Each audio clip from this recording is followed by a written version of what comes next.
नमस्कार प्यारे बच्चों, जय हिंद। मैं परिहार सर आप सभी का मेरे इस YouTube channel primary digital study में स्वागत है।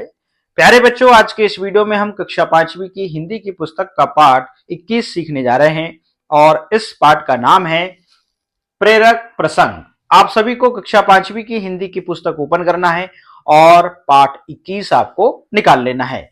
वीडियो को आप शुरू से लेके अंत तक जरूर देखें, क्योंकि इस वीडियो के माध्यम से आप पाठ 21 सीखने जा रहे हैं। बिना देर किए हुए हम वीडियो की शुरुआत करते हैं और इस पाठ को हम पढ़ना प्रारंभ करते हैं। साथ ही इस पाठ के अभ्यास में जो भी प्रश्न दिए हुए हैं, प्रश्नों के उत्तर भी हम इसी वीडियो में कंप्लीट करने वाले हैं। तो जैसा कि आप स्क्रीन में देख रहे हैं, ये पाठ 21 है और इस पाठ में आप क्या क्या सीखेंगे? विभिन्न प्रेरक प्रसंग के माध्यम से जीवन जीने की कला, विलोम शब्द, पर्यायवाची शब्द और शुद्ध उच्चारण। पाठ को पढ़ना प्रारंभ करते हैं। लिखा है फल त्याग। पढ़ते हैं। पुंडलीक का चरित्र फल त्याग का गहरा आदर्श सामने रखता है। पुंडलीक अपने मां बाप की सेवा कर रहा था। उसकी सेवा से प्रसन्न होकर पांडुरंग उसकी भेंट के लिए दौड़े आए, परंतु पांडुलिक ने पांडुरंग के चक्कर में पड़कर अपने उस सेवा कार्य को छोड़ने से इनकार कर दिया। अपने माँ बाप की सेवा उसके लिए सच्ची ईश्वर भक्ति थी। कोई लड़का यदि दूसरों को लूट खसोट कर अपने माँ बाप को सुख पहुंचाता हो, अथवा कोई देश सेवक दूसरे देश का द्रोह करके अपने देश का उत्कर्ष चाहता हो, तो दोनों की वह भक्ति भक्ति नहीं कहलाएगी, वह तो आसक्ति हुई। पांडुलिक ऐसी आसक्ति में फंसा नहीं। उसने सोचा कि परमात्मा जिस रूप को धारण कर मेरे सामने खड़ा हुआ है, वह क्या इतना ही है? उसका यह रूप दिखाई देने से पहले सृष्टि क्या प्रेत थी? वह भगवान से बोला, भगवान, आप स्वयं मुझे मिलने के लिए आए हैं, यह मैं जानता हूं, पर भी मैं सिद्धांत को मानने वाला हूं। आप ही अकेले भगवान हैं, ऐसा मैं नहीं मानता। मेरे लिए जो आप भी भगवान हैं और ये माता पिता भी, इनकी सेवा में लगे रहने के कारण मैं आपकी ओर ध्यान नहीं दे सकता। इसके लिए क्षमा कीजिए। इतना कहकर उसने भगवान को खड़े रहने के लिए एक ईंट सरका दी और स्वयं भी सेवा कार्य में निमग्न हो गया। आगे कर्म और भावना। कल्पना कीजिए, दो व्यक्ति गंगा स्नान करने गए हैं। उसमें से एक कहता है, लोग गंगा गंगा कहते हैं, उसमें है क्या? दो हिस्से हाइड्रोजन और एक हिस्सा ऑक्सीजन।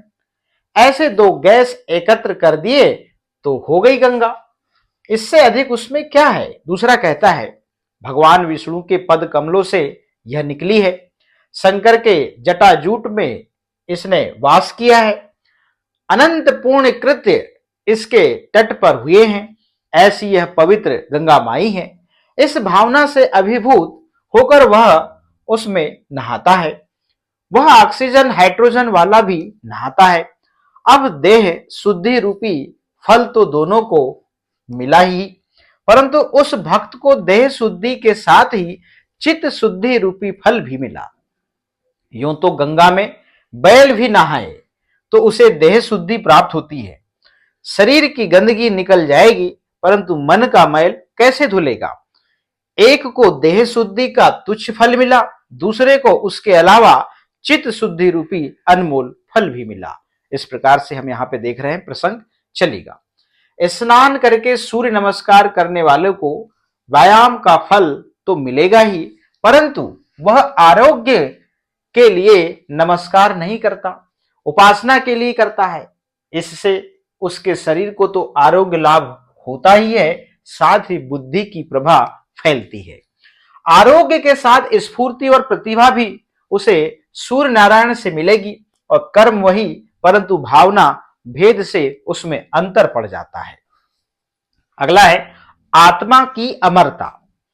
सुकरात को विष देकर मारने की सजा दी गई।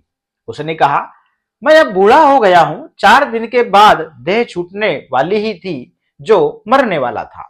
उसे मारकर आप लोग कौन सी बहादुरी कर रहे हैं? जरा सोचो तो, यह शरीर एक दिन अवश्य मरने वाला है।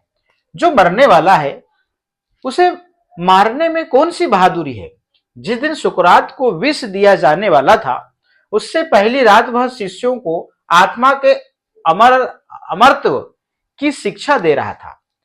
शरीर में विष का प्रवेश होने पर उसे क्या क्या वेदनाएं होंगी, इसका वर्णन वह मजे से कर रहा था।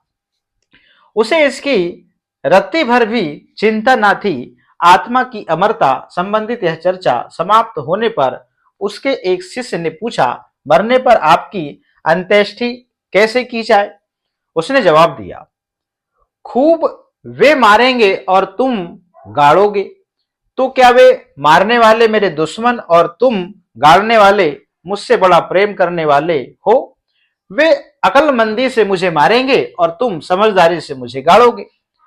तुम कौन हो मुझे गाड़ने वाले। मैं तुम सबको गाड़ कर शेष बचने वाला हूं। किसमें गाड़ोगे मुझे, मिट्टी में या नाश में। मुझे न कोई मार सकता है और ना कोई गाड़ सकता है। अब तक मैंने क्या समझाया तुम लोगों को, आत्मा अमर है, उसे कौन मार सकता है, कौन गाड़ सकता है। और सचमुच आज 2-2.5 हजार वर्षों से वह महान सुकरात सबको गाड़ कर जिंदा है। इस प्रकार से हमने ये प्रसंग पढ़ा। इन प्रसंग के माध्यम से निश्चित रूप से जीवन में कैसे हमें सन्मार्ग में चलना चाहिए और अपने कर्मों को महत्व देते हुए और अपने कर्तव्य को महत्व देते हुए इस जीवन को जीना चाहिए, जिस परमात्मा ने हमें इस धरती में जीने के लिए भेजा है। ठीक है ना। अब अभ्यास है। बहुत प्रश्न है। निम्नलिखित शब्दों के अर्थ शब्दकोश से खोजकर लिखिए। शब्दकोश आपके बुक के अंत में आप देखेंगे, वहां से आप इन शब्दों के अर्थ देख सकते हैं। हमने यहां लिखा है, आसक्ति का मतलब होता है प्रेम और कृत्य का मतलब होता है कर्म। तुच्छ का मतलब होता है बहुत छोटा और अमरत्व का मतलब होता है अमरता। पद कमल मतलब सुंदर पैर। आरोग्य का मतलब स्वास्थ्य। अल्प का मतलब कम और वेदनाएं का मतलब कष्ट। निमग्न का मतलब खोया हुआ। स्फूर्ति का मतलब उत्साह। अनमोल का मतलब बहुमूल्य और देह शुद्धि का मतलब शरीर की शुद्धता। सृष्टि का मतलब होता है ब्रह्मांड। अंत्येष्टि का मतलब होता है मृतक संसार। प्रभा का मतलब प्रकाश। अमूल्य का मतलब अनमोल। उत्कर्ष का मतलब होता है उन्नति। पद कमल का मतलब सुंदर पैर। अभिभूत का मतलब प्रभावित और चित्त शुद्धि का मतलब मन की शुद्धता। इस प्रकार से हमने यहाँ पे अर्थों को लिखा हुआ है शब्दकोश से। निम्नलिखित प्रश्नों के उत्तर लिखिए। चलिएगा, प्रश्न इस प्रकार से हैं। पहला, पुंडलीक से भेंट के लिए कौन दौड़े आए। तो उत्तर लिखते हैं, पुंडलीक द्वारा अपने मां बाप की सेवा करने से प्रसन्न होकर भगवान पांडुरंग उससे भेंट के लिए दौड़े आए। अगला प्रश्न है, पुंडलीक किसकी सेवा कर रहा था। तो उत्तर लिखते हैं, पुंडलीक अपने मां बाप की सेवा कर रहा था। गंगा ने कहां वास किया। भगवान विष्णु के पद कमलों से निकली गंगा ने भगवान शंकर की जटाओं में वास किया। अगला प्रश्न है, सूर्य नमस्कार से क्या लाभ है। उत्तर लिखते हैं, स्नान करके सूर्य नमस्कार करने वाले को व्यायाम का फल मिलता है, उसे आरोग्य लाभ होता है, उसकी बुद्धि की प्रभा फैलती है और आरोग्य के साथ साथ उसमें स्फूर्ति और प्रतिभा भी सूर्य नमस्कार से प्राप्त होती है। अगला है, आत्मा का स्वरूप कैसा है। तो उत्तर लिखते हैं, आत्मा अजर अमर है, उसे कोई नहीं मार सकता।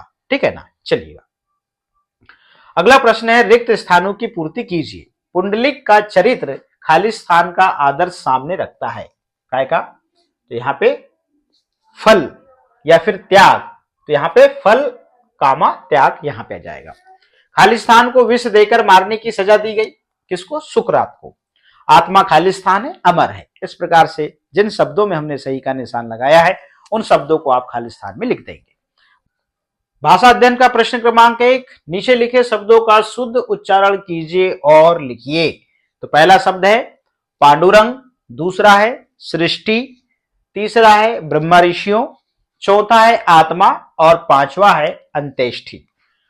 प्रश्न क्रमांक 2, निम्नलिखित शब्दों के शुद्ध रूप लिखिए।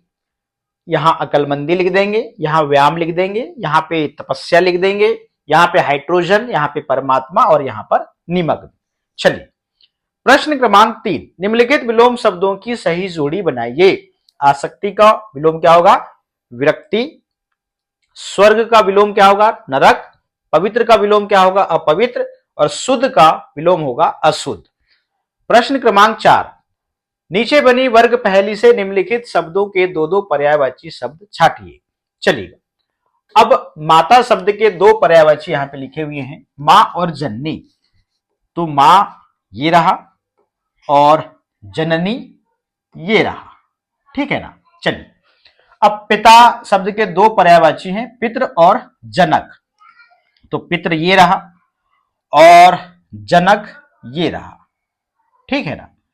गंगा शब्द के दो पर्यायवाची यहां पे सुरसरी, ये रहा सुरसरी, और एक है देव नदी। तो देव नदी ये रहा देव नदी, ठीक। अब कमल शब्द के दो पर्यायवाची शब्द है पंकज और नीरज। तो पंकज आप देखेंगे ये रहा, और नीरज, नीरज ये रहा। उल्टा पढ़ना पड़ेगा इस प्रकार से। तो यहां पर फाइनली वर्ग पहेली में हमने इन शब्दों के दो दो पर्यायवाची शब्दों को छांट लिया और इनमें हमने गोला लगा दिया। इस प्रकार से आपका ये प्रश्न जो है ये कंप्लीट होता है। इसके बाद में योग्यता विस्तार के प्रश्न है। तो प्यारे बच्चों, आज के इस वीडियो में हमने कक्षा 5वीं की हिंदी की पुस्तक का पाठ 21 जो है उसको कंप्लीट कर लिया है। इस पाठ को हमने पढ़ा, इसके अभ्यास में जो भी प्रश्न दिए हुए थे, प्रश्नों के उत्तर भी हमने इस वीडियो में कंप्लीट कर लिया है। तो प्यारे बच्चों, आज के इस वीडियो में इतना ही। फिर मिलेंगे हम अगले वीडियो में अगले पाठ के साथ में। आप सभी का बहुत बहुत धन्यवाद।